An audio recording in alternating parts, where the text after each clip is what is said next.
ሰላም ጤና ይስጥልን ውድ የቻናላችን ተከታታዮች የፕሮግራማችን ቤተሰቦች ይህ አብዲራዋ ቲዩብ ነው። ፕሮግራማችንን ላይክ በማድረግ እንድትጀምሩ አዲስ ሆናችሁ ሰብስክራይብ በማድረግ ለቻናላችን ቤተሰብ እንድትሆኑ እንዲሁም ይህንን ፕሮግራም ከሀገር ውጭ የምታደምጡ እንደ ሁሉ ጊዜው ድጋፍ እንድታደርጉ በአክብሮት እየጋበዝን በዚህኛው ፕሮግራማችን የምንመለከተው በቅርብ ሳምንት ማርቲን ዙቢመንዲ ወደ አርሴናል የሚያደርገውን ዝውውር በይፋ ለማጠናቀቅ አርሴናሎች ቅድመ ዝግጅት በአዲሱ ስፖርቲንግ ዳይሬክተር አንድሬ ቤርታ አማካኝነት እንደጀመሩ መረጃ ጠቁመናችሁ ነበር። በዝውውሩ ሂደት ላይ አርሴናል ተቀዳሚ ቡድን እንደሆነና ተጫዋቹን የማስፈረም እድሉ ሰፊ እንደሆነ፣ ነገር ግን የሪያል ማድሪድ ትኩረት ወደ ሌሎች ተጫዋቾች ዘንበል ብሎ ነገር ግን የዝውውሩን ሁኔታ በቅርበት እየተከታተለ እንደሆነ መረጃ ሰጥተናችሁ ነበር። የተወሰኑ ደቂቃዎችን ከናንተ ጋር በዚህ ዙሪያ ተወያይተን ነበር።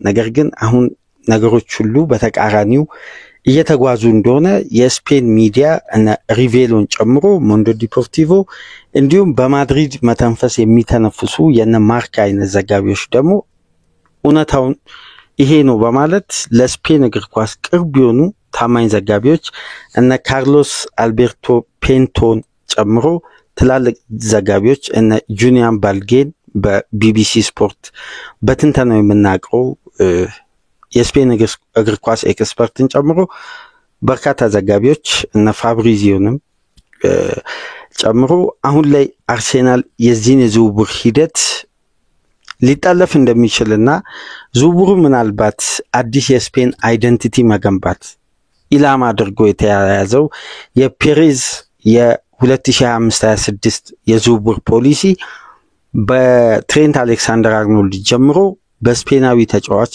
ሊያጠናቅቅ እንደሚችል ነው እየተዘገበ የሚገኘውና የስፔናዊያንን አይደንቲቲ ለመመለስ በማድሪድ መልሶ ግንባታ ውስጥ በተለይ በተከላካይና በአማካይ ስፍራ ተጽዕኖ ለመፍጠር ስፔናዊ ተጫዋቾችን አሁን ትኩረት ያደረገ የዝውውር ኢላማ በቀጣይ ፍሎሬንቲኖ ፔሬዝ በሚመጣው ሳመር ትልቅ እቅዳቸው እንደሆነ እየተዘገበ ነው።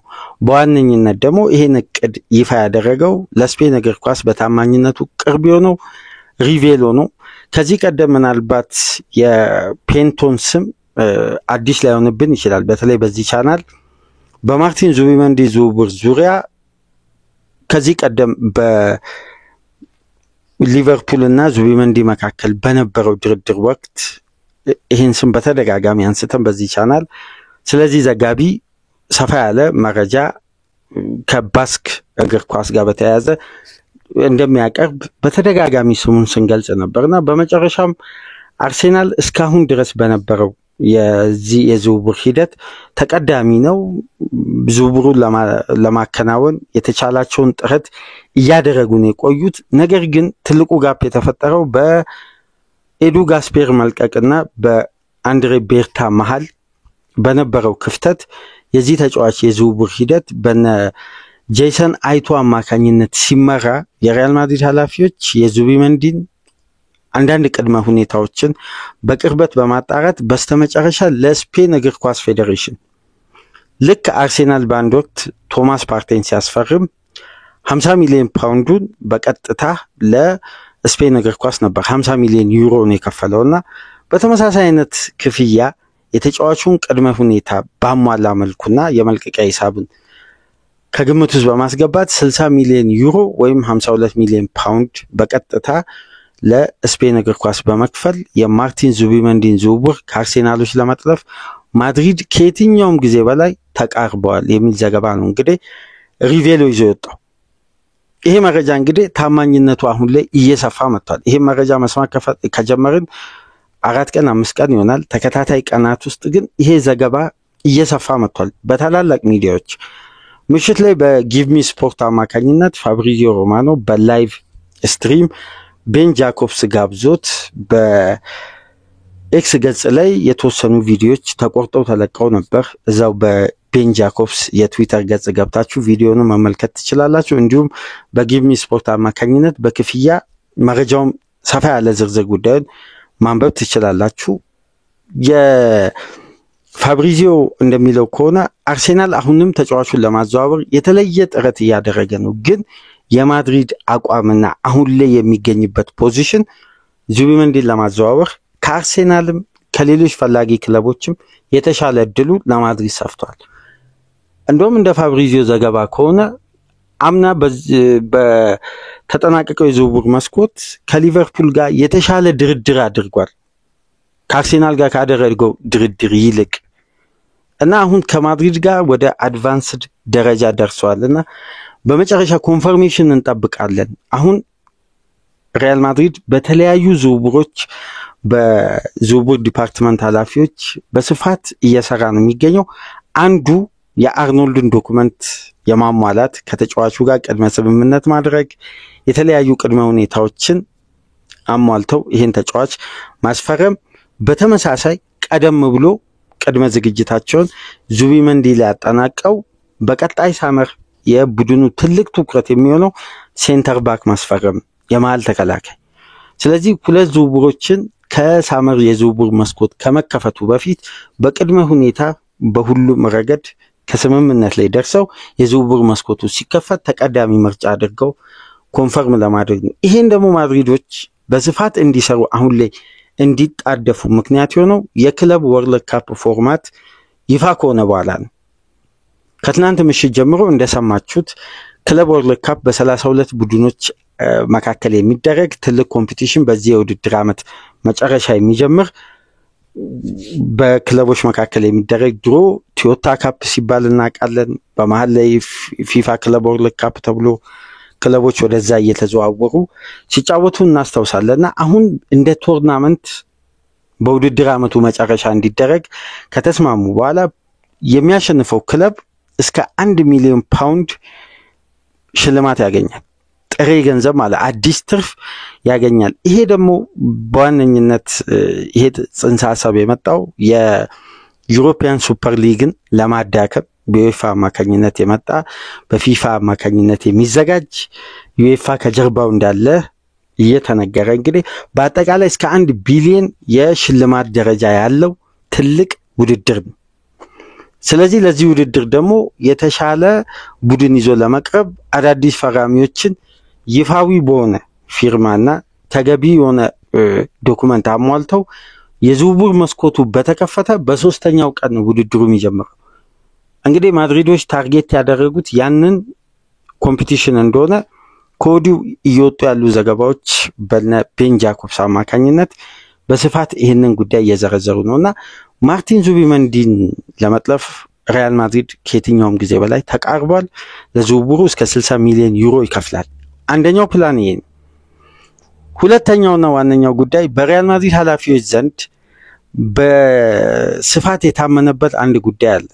በዋነኝነት ትልቅ ነጥብ ይዘው ባለፉት ጊዜያት የማድሪድ ኃላፊዎች ሲወያዩበት የቆዩበት ትልቅ ጉዳይ የቶኒ ክሩስ ፖዚሽን በተገቢው የተጫዋቹ ኳሊቲ ደረጃ በስብስብ ውስጥ ተጫዋቹ አልተተካም ብለው የማድሪድ ኃላፊዎች ያምናሉ። የሉካ ሞድሪች እድሜው ከፍ ማለት የአውሬሊዮ ቹዋሚኒ በቦታው የቶኒ ክሩስ ሚናን ለመወጣት መቸገር፣ የኤድዋርዶ ካቫሚንጋ ጉዳት፣ በቀኝ ፉልባክ የተከፈተውን ክፍተት ደግሞ ለመሙላት ጉለቱን እዛ ቦታ ላይ ጠግኖ ለማለፍ ቫልቬርዴ ከፖዚሽኑ ውጪ መጫወቱ፣ እነዚህ ሁሉ ጉዳዮች የቶኒ ክሩስ የተሻለ ኳሊቲ ማድሪድ በዘንድሮ የውድድር ዓመት ምን ያክል እንደጎደለው የማድሪድ ኃላፊዎች ያለፉትን ጊዜያት የዚህን ተጫዋች ተተኪ በውስጥ በኩል በከፍተኛ ሁኔታ ሲመለምሉ እንደነበር ነው ይሄ ዘገባ እንግዲህ አያይዞ የሚያነሳው። ዩሪ ካላፋት ይባላል። በደንብ ስሙን ታውቁታላችሁ። በሌሎች ሚዲያውም በዚህ ሚዲያ አንስተን ተደጋጋሚ በዚህ መልማይ ዙሪያ ሰፊ ፕሮግራም ሰርተናል።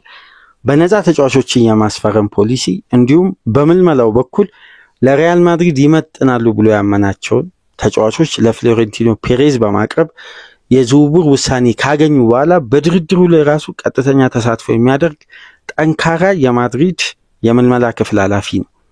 ከነ ቪኒሲየስ ጁኒየር ከነ ሮድሪጎ ከተለያዩ ተጫዋቾች ጀምሮ በምልመላው በኩል ከፍተኛ ጥናት የሚያደርግ የምልመላ ዲፓርትመንቱን የሚመራ ስፔናዊ ነው። ይሄ ግለሰብ ነው እንግዲህ በስተመጨረሻ ማድሪድ ያለፉትን ጨዋታዎች በዚህ ኢንተርናሽናል ብሬክ ወቅት ካደረጋቸው ግምገማዎች መካከል በዋነኝነት የተነሳው የአማካዩ ስፍራ መዳከም፣ የተጫዋቾች ጉዳት መብዛት ያሳሳበትን ትልቁ ፖዚሽንን ነው እንግዲህ ጥናት አድርገው ወደ ማርቲን ዙቢመንዲ እንደገቡ ይሄ የባስክ ዘጋቢ እየጻፈ የሚገኘውና አሁን ሪያል ማድሪድ ወደ ቀድሞ ቅርጹ ለመመለስ ወደ ማድሪዲስታ ይሄ ስፔን ተኮር የሆኑ የማድሪድን ስፕሪት ለመመለስ በነ ሰርጂዮ ራሞስ፣ ራውል አርቤሎዋ እንዲሁም ዣቪ አሎንሶ በወቅቱ የነበሩትን ተጫዋቾች እናስተውሳለን። እነ ጉቲን ጭምር ወደ እግር ኳስ ማብቂያቸው ጊዜ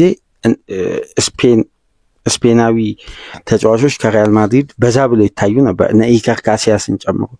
ያን ለመመለስ እንግዲህ አሁን ላይ ቅድመ ዝግጅት እየተደረገ ነውና የመጀመሪያ ተቀዳሚ ኢላማቸው ማርቲን ዙቢመንዲን ከአርሴናል መመንተፍ ነው። ይሄንንም እንግዲህ ገፍተውበት እንደሄዱ ነው የስፔን ሚዲያ በስፋት እየዘገበ ነው። እያንዳንዱን ፔጅ ገብታችሁ የሐሙስ ንጋት ተነባቢ ጋዜጣዎች ይዘው የወጡት የፊት ገጽን ብትመለከቱ ማድሪዲስታ የሚል በትልቁ የተጻፈበት ስፔናዊን አይደንቲቲ ወደ ማድሪድ መመለስ የመጀመሪያው የዚህ ሪቮሉሽን ደግሞ የሚጀመረው ከማርቲን ዙቢመንዲ ዝውውር ነው የሚል ነው ፊት ለፊት ገጽ ላይ ይዘው የወጡት።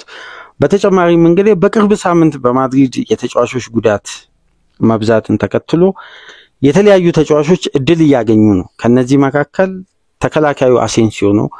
በቅርብ ጊዜያት ውስጥ ነበር ተጫዋቹ እስከ 2029 የሚያቆየውን ኮንትራት የፈረመው። ነገር ግን ረጅም ጊዜ ማድሪድ ተጫዋቹ መገልገል ስለሚፈልግ ተጨማሪ 2 ዓመት ኮንትራት በመስጠት እስከ 2031 ይሄን ተጫዋች ማድሪዶች ኮንትራት አስፈርመውታል በማድሪድ ቤት የሚያቆየው። እዚህ ላይ ደግሞ ባለፈው ሳምንት በስፋት በአብዛኛው ሚዲያ አንብባችሁ ምናልባት ዘገባውን በኢንተርኔት ተመልክታችሁ ይሆናል የንሰንን ከበርንማውዝ ይሄ ስፔናዊውን ተከላካይ ለመጀመሪያ ጊዜ ለስፔን ብሔራዊ ቡድን በ19 ዓመቱ ጥሪ ተደርጎለት በዚህኛው ኢንተርናሽናል ብሬክ ለስፔን ብሔራዊ ቡድን ሲጫወት ያየ ነው።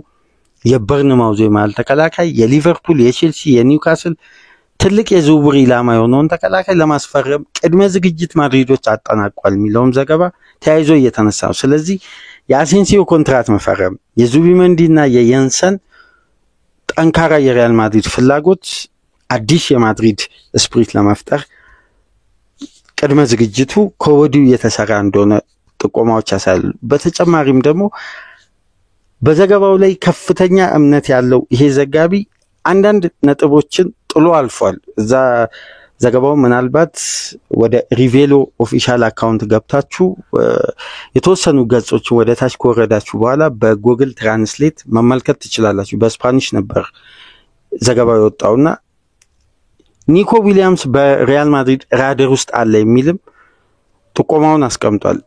እነዚህ ሁኔታዎች የሚያሳዩን የሪያል ማድሪድን ገጽታ በስፔናዊ ተጫዋቾች ዳግም ለማሳየት፣ ምክንያቱም ቡድኑ አሁን ላይ ካርቫሃል ተጎድቷል። ስፔናዊ ተጫዋች ከምርጥ 11 ውስጥ እያስመረጠ የሚገኘው በብቸኝነት አሴንሲዮ ነው። ይሄ ደግሞ በማድሪድ ስታንዳርድ ብዙም የዋና ከተማ ክለብ ሆኖ እንዲህ አይነት ጉዳዮች በአብዛኛው ትኩረት ይሰጣቸዋል። በስፔን ብሔራዊ ቡድን ዙሪያ እንደምናውቀው ተከታታይ ጊዜ የስፔን ብሔራዊ ቡድን ዋና አምበል የሚመረጠው ከሪያል ማድሪድ ነበር። ለረጅም ጊዜ ተከታታይ 78 በየጄኔሬሽኑ ስፔን ብሔራዊ ቡድን በአምበልነት የሚመሩት የማድሪድ ተጫዋቾች ነበሩ። ለምሳሌ ከቀድሞ ተጫዋቾች ከነ ፈርናንዶ ሄሮ ጊዜ አንስቶ እነ ራውል፣ ከዛም በኋላ ካሲያስ፣ እንደገና ሰርጂዮ ራሞስ፣ በአንድ ወቅት ደግሞ የአትሌቲኮ ማድሪዱ ኮኬ በተደጋጋሚ የምናየው የማድሪድ ተወላጅ ናቸው በብዛት የብሔራዊ ቡድኑ አምበል የሚሆኑት። አሁን ላይም እንደምታዩት አልቫሮ ሞራታ ነው የቡድኑ አምበልና እንዲህ አይነት ስፕሪትን ዳግም ሪያል ማድሪድ ቤት ማፍጠር ስለሚፈልጉ ፔሬዝ ይሄን የዝውውር ሂደት እንግዲህ ለማጠናቀቅ ከአርሴናል ለመንጠቅ መቃረባቸውን ነው ሪቬሎ እያስነበበ የሚገኘውና ይሄ ጉዳይ በስተመጨረሻ እንግዲህ በእንግሊዝ ክለቦች ይሄ ተጫዋች ሊፈርም አልቻለም። በተደጋጋሚ ከዚህ ቀደም ማንቸስተር ሲቲ፣ ከዛም በኋላ ሊቨርፑል፣ አሁን ደግሞ አርሴናል፣ ከዛ ቀደም ደግሞ ባርሳ በስፔን እንዲሁም ባየር ሙኒክ በጀርመን ይህን ተጫዋች ለማዘዋወር ጥረት አድርጓል። አሁን ማድሪድ የማስፈረም እድሉ በጣም ሰፊ ነው። በዚህ ዝውውር ሂደት ላይ ከተጠቆሙ ሌሎች ምክንያቶች መካከል ካርሎ አንጀሎቲ በድጋሚ ከብራዚል ብሔራዊ ቡድን ጋር ስማቸው ተያይዞ ተነስቷል። ይሄ ጉዳይ ከትናንት ምሽት ጀምሮ ስትመለከቱ እንደነበር ተስፋ አደርጋለሁ። የአንጀሎቲ ቆይታ በማድሪድ ቤት ይሄ የውድድር ዓመት የመጨረሻ ሊሆን እንደሚችል እየተነሳ ነው የሚገኘውና ከዛቪ አሎንሶ ጋር ባደረጉት ውይይት ወቅት አሎንሶ እንደ ክራይቴሪያ ለማድሪድ ኃላፊዎች ካስቀመጧቸው ተጫዋቾች መካከል አንዱ ማርቲን ዙቢመንዲ ነው። ይሄ ተጫዋች እንደምታውቁት በዣቪ አሎንሶ ውስጥ በሪያል ሶሲዳድ አካዳሚ መሰልጠኑን መርሳት የለብንም።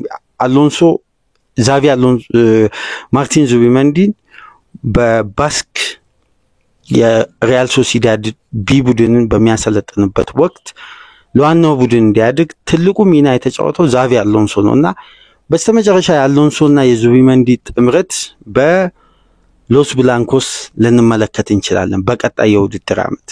የአንጀሎቲም ቆይታ ጥያቄ ውስጥ ገብቷል።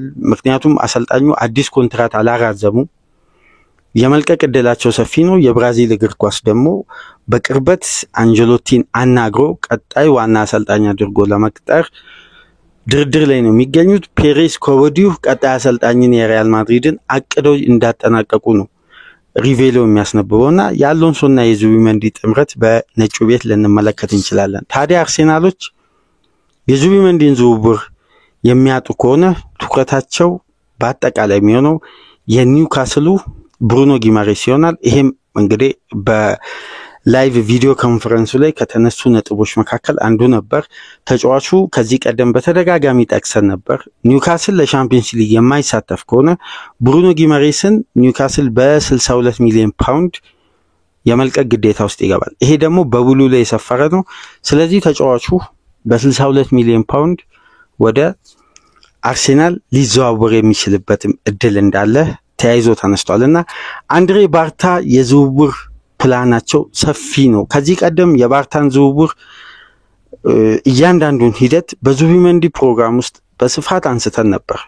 አርሴናል በአዲስ እቅድ ፕሮጀክቱ በሰፋ መልኩ ነው ቀጣይ ሳመርን በዝውውር ላይ የሚሳተፈው። በአሌክሳንደር ኢሳቅ ላይ ያላቸውም አቋም እንደተቀየረ ቶክ ስፖርት እየጻፈ ነው የሚገኘው። በተለይ ወደ ሊቨርፑል አንዳንድ ሂደቶች ያዘነበሉ ይመስላሉ የሚል ጥቆማ መነሳቱን ተከትሎ አርሴናል አሁን ላይ ትኩረቱ ወደ ሂጎ ኢኬቲኬና ቤንጃሚን ሼሽኮ አዙሯል። አንዳንድ ዘገባዎች ደግሞ በስታንዳርድ ለንደን በሚባል የታወቀ የለንደን ዘገባ ላይ ደግሞ በወጡ ጥቆማዎች አርሴናል ቪክተር ዩሩኬስን ለማናገር ጊዜና ገደብ ሰዓት መርጦ እንቅስቃሴዎችን ጀምረዋል የሚልም ጥቆማ ይነሳል። በአጠቃላይ ግን አርሴናሎች ራሳቸውን ከአሌክሳንደር ኢሳቅ ዝውውር በተለይ የተጫዋቹ የሂሳብ መልቀቂያ በቀላሉ የሚደፈር አይደለም። 150 ሚሊዮን ፓውንድ ነው ኒውካስል የሚፈልገው። የተለያዩ የአከፋፈል ስርዓትን ክለቦች ይዘው በሚመጡት ፕሮፖዛል እንግዲህ ኒውካስል ቀጣይ ውሳኔውን ያሳውቃል። አሁን ላይ ግን አርሴናል ፍላጎቱን በአማራጭነት አስፍቷል። የነ ሂጎ ኢኬቲኬን እየተከታተለ ነው። ቤንጃሚን ሼሽኮም አለ ራዳራቸው ውስጥ። እንዲሁም ቪክተር ዩሩኬስን በድጋሚ አርሴናሎች መከታተል ጀምሯል። ነገር ግን የዙቢመንዲ ዝውውር የመጠለፍ እድሉ አሁን ላይ በጣም ሰፊ ነው። ዘገባውን ለተመለከተ ደግሞ እድሎች ምን ያክል ለማድሪድ የተመቻቹ እንደሆነ እየተጠቆመ ነው። ከአርኖልድ ወደ ዙቢመንዲ ወደ የንሰን ምናልባት ደግሞ በሳመር አይታወቅም። የሪያል ማድሪድ የዘንድሮ የውድድር ዓመት ከፍተኛ ኢንቨስትመንት ይኖራል ብለው ፔሬስ ጥቆማ ሰጥተዋል። ዊሊያም ሳሊባንም በ80 ሚሊዮን ፓውንድ የውል ማፍረሻውን ከፍለው ሊያዘዋውሩ ይችላሉ። የማድሪድ የዝውውር እቅድ በጣም ሰፊ እንደሆነ እየተነሳ ነው የሚገኘው። በተለይ አንድ ስትራቴጂ እንደተጠቀሙ እዛ ዘገባ ላይ መመልከት ይያለውና የኪሊያን ኤምባፔን ዝውውር አምና ሲያጠናቅቁ ማድሪድ ሌሎች አማራጮችን በዘንድሮ የውድድር ዓመት ቀደም ብለው ባፔን አስፈርመው በሳመር ሲጀምሩ ምንም አይነት ተጫዋች ወደ ስብስቡ አላካተቱም።